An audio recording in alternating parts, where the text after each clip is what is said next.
Verse 13.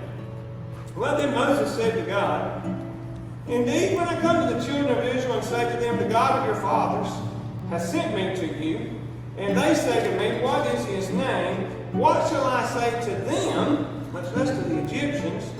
And God said to Moses, and I love this, one of my favorite passages in all the Bible, in verse 14. God says to Moses, I am who I am. And he said, Thus you shall say to the children of Israel, I am has sent me to you. Moses knows the Egyptians sure aren't going to listen. And he's pretty sure God's people aren't going to listen to him. So he says to God, Who am I? And how does God respond to him? Church, the same way he responds to us.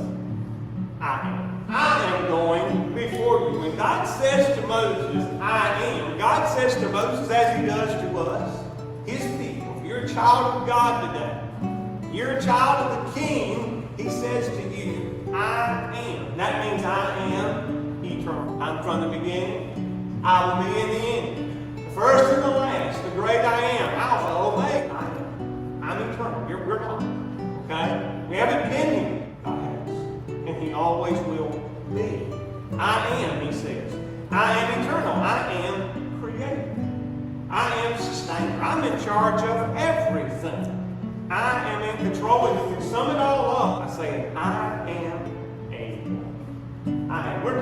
God is able. It don't matter what you're facing. It doesn't matter who you're facing. It doesn't matter the assignment. God says, I am able. Again, that should have been the end of the discussion. We, of course, know that wasn't the end of the discussion.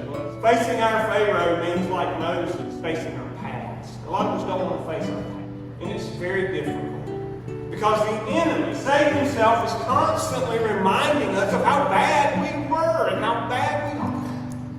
And if you get real caught up in how bad you were, you never reach a point to where you're better. He's constantly reminding. All Satan has is the past. He has no future. All he has is the past. And so he tries to take your present to the past and ruin your present. That's what he does. That's who he is. And that's exactly where Moses was.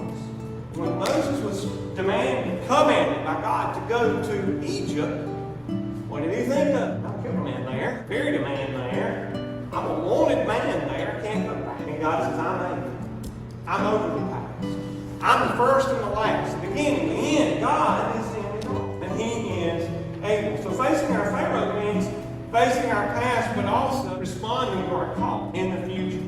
God says for us to see, to hear, to obey, and that means to go. God has the rest.